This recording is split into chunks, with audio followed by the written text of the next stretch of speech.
One thing I think I can say about this track and Kontiki in general is that it never would have gotten made the way it got made today because I would have had easier solutions. And really, the whole thing starts with me trying to solve the problems of how am I going to create this. And, just like a kid who's trying to build a fort, I'm just using anything I can get my hands on. So the whole thing started with me having this idea for the beat that I showed you, the dunk, dunk, dunk, tsk, tsk. And for some reason, I had this tape, an old tape of some oud playing with some African drumming, and there were long sections where it was just the drummer, and he was doing something like at a few little points, and I heard one that because it was mostly like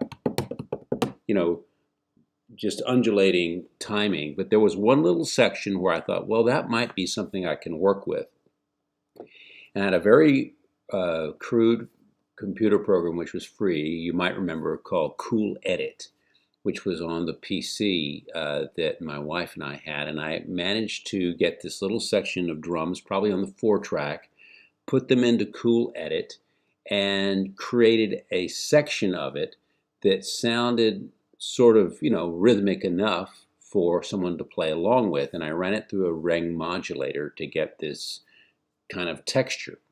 And you can hear that drumming in the very first loop that I created. And I'm going to show that to you now because the drumming that I don't have the original thing that I created, the African drumming thing. What I do have is an artifact of it, which I blended with this old tape I had of Italian opera recorded, I think, in the 1930s or 40s, which I got off late night radio one night a few years before. And I turned backwards, and then I guess I played that on the 4-track, and then on some other channels of the 4-track I had mixed in some sections of this drumming, not the loop I ended up using, but you can hear the loop or that drumming coming through this first loop. Here's Opera Guy backwards blended with the African drummer, and it sounds like this.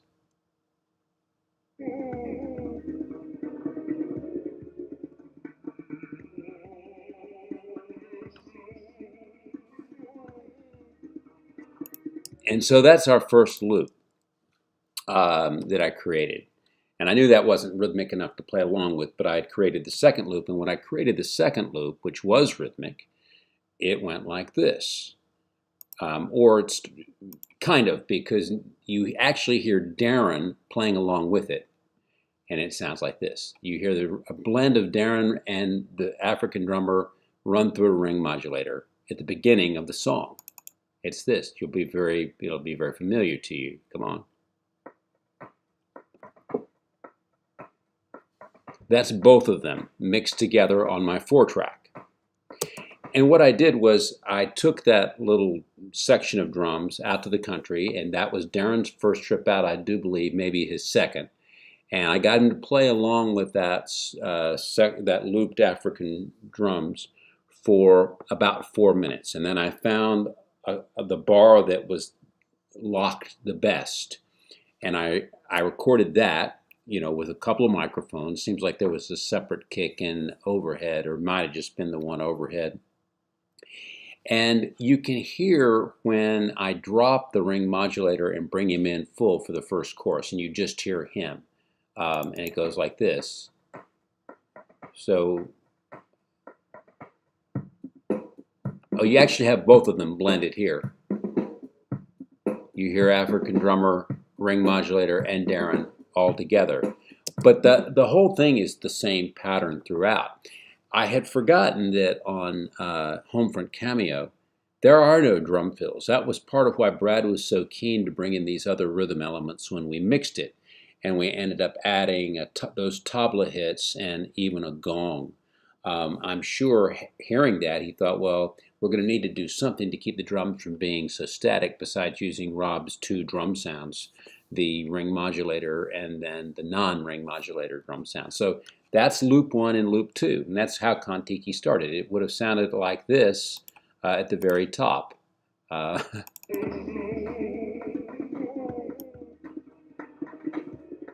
Just a mess, and so obviously you can't use some of those loops for that much. Now the other loop, which is sort of a found sound loop, was something that sounds to me, although I'm not 100% sure, it sounds to me like it was something that was probably on one of those tapes that ran backwards, because 4 tracks will play both sides of the tape. And I must have heard a section and liked it and found this little piece.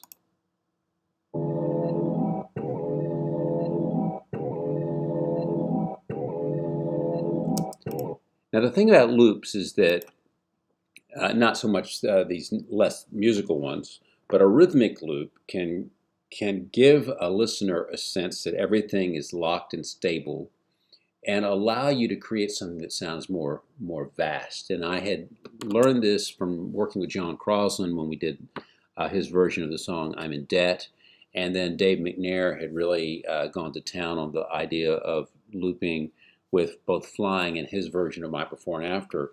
And I had become a fan of this as a solution to not having a live drummer, and so we're using both on Kontiki. But this is 3 different loops going, which of course are chaos when you have them all in. But you know, at times they make an appearance. There was another loop of a female opera singer from the same night that I got those, although it was less usable, and Brad ended up thinking that it was not helpful. So that's where we started. We started with those things. And I'm taking these in chronological order. So once I had the Darren loop, which took a lot of work to create, obviously, because it was, I never would go to all that trouble now, because I would just maybe go to Apple Loops and grab something, right? Although this is a good challenge. I did my 2 acoustic guitars, and I did these out in Leander on Joe McDermott's little Yamaha acoustic, and they're 2 separate recordings of acoustic guitar. So it's not a real, it's not a stereo recording. It's 2 separate that are panned hard right and left, and so you can hear that. That's the first one, along with the loop. And here comes the second one. Nice full sound.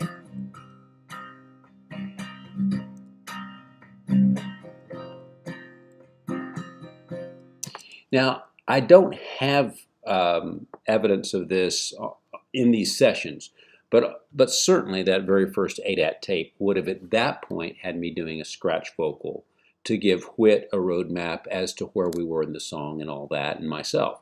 So without a doubt, at this point there would have been a scratch vocal. I doubt we would have bothered with, maybe we did background vocals at that point, and the vocals were actually the last thing recorded for Homefront Cameo in Austin. The reason for that was that this was a song that was in process along with all the others, and in the fall, just before Christmas of 1996, Joe McDermott told me, look, I've got to bring my whole studio home from Leander because his wife was about to have a baby, and he was going to come work out of his house for the foreseeable future. And so there's a break I took, I want to say for January and February, where I had to assemble my own studio and round up some money and get a few things and rent some gear. And I did buy an ADAT machine, and we created the green room for the second half of the Kontiki sessions. So the first sessions for Kontiki would have been September, October, and November, usually on the weekends. And then what I did at home in the green room during that time, creating loops and such. And then it resumes, I think, in early March. So that's what but while we're still in Leander, Whit did his guitar probably the same day as his acoustic, I'm guessing, because we had, since he usually only had weekends available, we had to cram it all in here. So here's his electric guitar, his SG, through the Princeton. There are 2 different sounds on this that are distinctly different, so I'm punching him in because he's only got 1 track.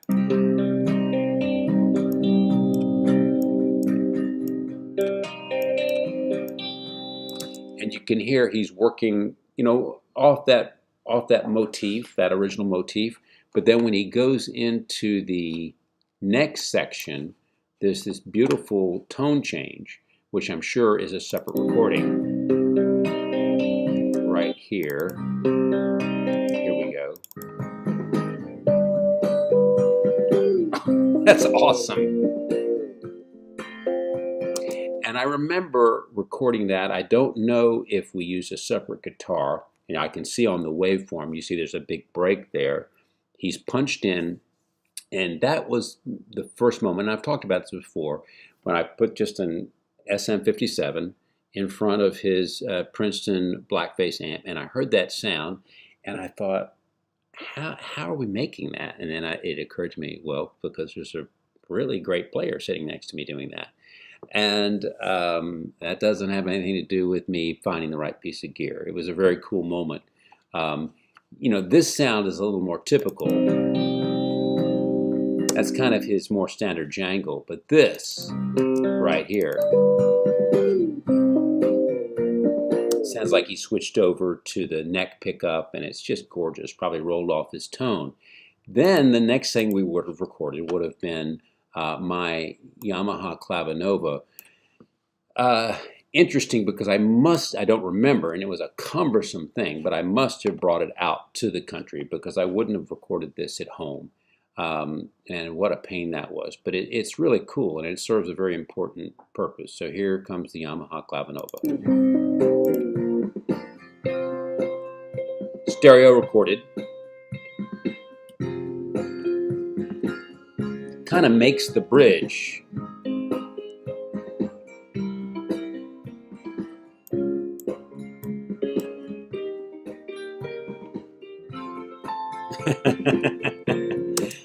How elaborate. It's kind of funny, right? You do have at the end of one of these tracks an overdub from Nashville that I'll just jump to now so I don't forget. There is some of the track sharing happens here because on this one it says tambura, and here's a Nashville tambura that got added months later.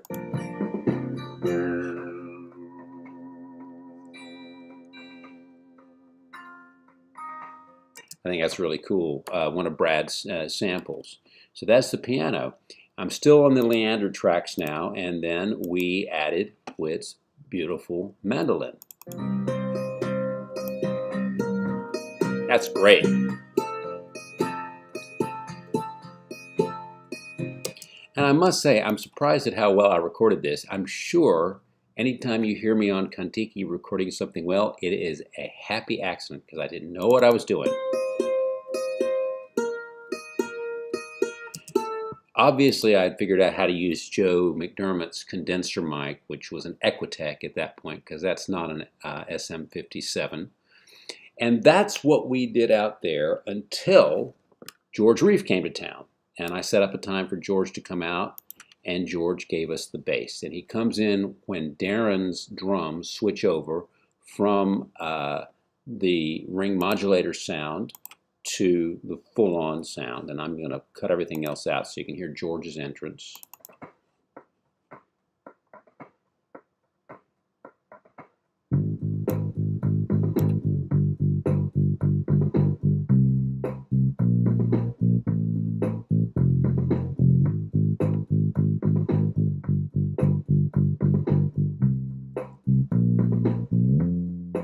Then he gets to the bridge, and here's what George does.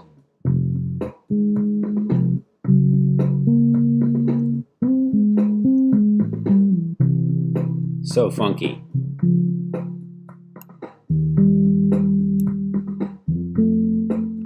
I mean, that's just gorgeous. And I'm guessing what happened at the beginning of this bass track is that he was at the first verse doing the boom, boom, boom, boom, boom, boom, boom. And Brad or I, one of us, deleted that because we decided we wanted it to be more stripped down at the beginning. Might have been a Nashville decision. That I don't remember. But that's George Reef, folks. He was very special. Let's hear his next verse. That's the end of the bridge. It's great. And I'll say this about my my writing. I'm not one of those guys that wanders in and says, you do this, and you do this. I hear it all in my head. I think that, you know, for some people that works. For me, I'm better at coming up with ideas, handing them to people, playing the song with them. The song is typically done when I bring it to folks lyrically, or at least it's close lyrically, and I've got it worked out. But then I give them some ideas, but then I also wait for them to react to the song, and then I react to the reaction and give them, oh, that's great, let's just let that note ring or whatever. So I'm kind of working as a songwriter producer in the room with these terrific players, but having the right players to really interpret the song is just remarkably special, and something I've at this point had really gotten the hang of with Cotton Mather, because I had the right people for interpreting this group of songs, no doubt. Now let's look on to, well, then we have some vocals. But all the vocals would have happened, so that's the end of the Leander sessions. Except for one really horrible thing, which is my Hagstrom Viking, which is completely useless, except there's one moment I think Brad and I used it for about 6 seconds. And the Hagstrom Viking was a guitar that the guy who I started Cotton Mather with, Nat Shelton, had this Hagstrom hollow body guitar called a Viking, Swedish guitar. And it was not very useful and didn't sound very good. It was cool looking. But I would sometimes tune the strings down to where they were super floppy and pretend like it was a sitar or something. It sounded like this. Sorry about this.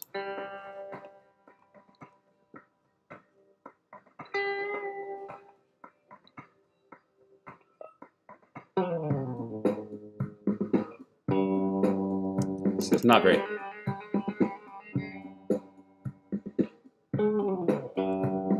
That's plenty of time on the Hagstrom Viking. But there is a moment we use it. I don't remember what, probably right here. That's it. I mean, that's cool. Unfortunately, you have to wade through 3 minutes of nonsense to get that, but that's the way it is when recording. And I always say, I know the song's done when we try one over up too many. So that's all that we did in Leander. And then a few months later, it was time to finish the song. I'm sure we would have finished it had we not been called, had Joe not been called back home. But this did, when we took a break, I was able to up my game a little bit and finish the record off in the green room, because I picked up a few pieces of gear. I rented a few things from a company in Colorado called Wind Over the Earth, and I remember calling them and saying, I'm not sure what I want, I'm just trying to do this. I talked to a really cool guy, and he said, let me just send you some stuff and you can demo it. I thought, great. If I can demo it, maybe I can finish the record and say, hey, I don't need it. I ended up getting my Longevin mic from them, and then when I tried to return it, the guy said, well, it's been discontinued, how about just $200? It's a little condenser mic, a French condenser mic. It's what I use on my before and after, Homefront Cameo, Vegetable Row, and I believe Camp Hill Rail Operator. Is a great little mic for my voice, and you can hear it on here. It's recorded through my Calric preamp, and here's the vocal. Been out there all day. Listen to him twist her faith. He's been out there all day. It has a real cut that lines up nicely with my mid-range. And, I thought that the microphone wasn't working too well a few years ago. And Lars said, you might want to double check that. Knowing you, it's probably just something you're doing wrong. And sure enough, it was. I don't know if it was a bad power supply or a bad cable, and I ended up using it on Girl with a Blue Guitar, and I thought, oh, this does sound pretty good. Maybe I should use it more often. I just forget I have it. It gets doubled here on the bridge, I think. It's making her plans. Yep. Kiss goodbye to this, your century man. And then we've got Whit's background vocal, which would have been done at that same time on the Longevin, same session, I'm sure, through the Calric. And here he is with that first chorus. Everything to wait. Everything is better. The boss has made a cameo. He has seen the infidel army like a prince of And that does it for our Austin tracks. So when I got to Nashville, the first thing that happened was that Brad suggested we edit out the guitar solo, which I knew was going to be not so happy for Whit, but he ended up taking it rather well. And I think the song really benefited from it. And then Brad wanted to start the song with a chorus. And I've told you this story, but he said, I want to start the song with a chorus. What would you think about that? We can edit it and put it there. And he met me the next morning for coffee in the little apartment next to the studio that he has. And he said, did you think about it overnight? And I said, yes, I did. I'm okay with it, provided we record it on a micro cassette recorder. I think that would be interesting. And he said, oh. And he whipped one out, and I just woken up. And he grabbed a Gretsch hollow body that was sitting on a guitar stand right by the kitchen table where I was starting to make coffee. And he said, do it right now. And he pulled out this cassette recorder, and I'm taken by surprise, but I went for it. And you can hear me say, oh, wait a minute, here it is. And so I just banged it out right there first thing in the morning in Nashville, and it sounds like this. Let me. Everything is better than the boss is better carry on. Oh, wait a second, let me. I probably didn't have the capo on yet. And by the way, when I said I wrote the song in D minor, it gets changed. I put the capo on the 3rd fret and play it in the A minor position, so it's actually, the song is actually in C minor. The D minor, which is too high for me. So then we were off and running. And once we got into it, Brad had some ideas for overdubs. Like I said, he wanted to do something rhythmically, and that started with this little tabla overdub that I did from one of his cool samples, and it sounds like this. And you know where it's going to come in. Let's give some context with these acoustic guitars.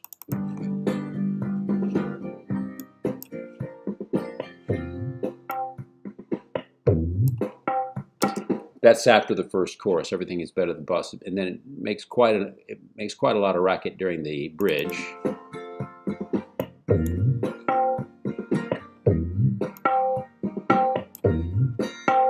And what a cool sample. The second thing he suggested was at the end playing a gong, which I did, and it sounded like this. At the very end, very dramatic. The end of the movie.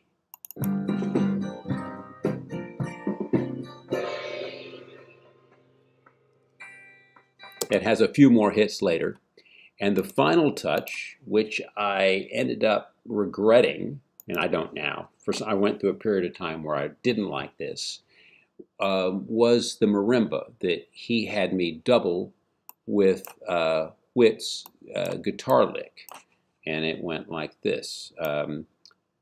Merrick Thomas said on this service, Brad had a thing for marimba. He did, and I really love marimba too. Have been using it a little bit lately, but here's the marimba. Sounds awesome. The difference is if I were recording this song today, I would probably only have the marimba doing that figure at the beginning, and I would add the guitar in later. But that's just sort of where I'm at. I think it just sounds so cool. This in here.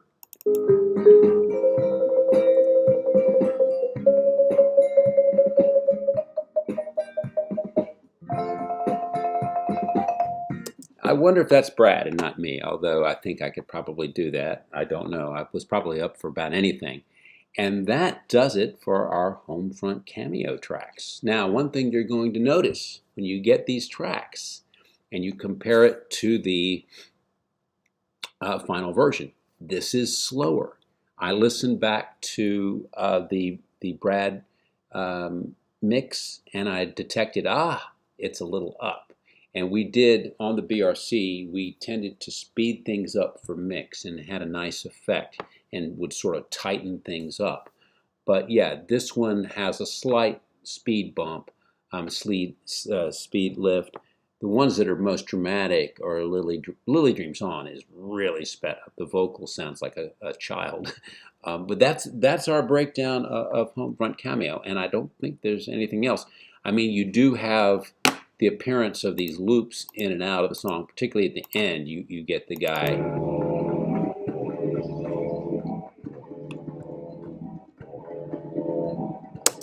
Soon that'll all be here in your folders for you to play with. And with that, I sign off. Homefront Cameo.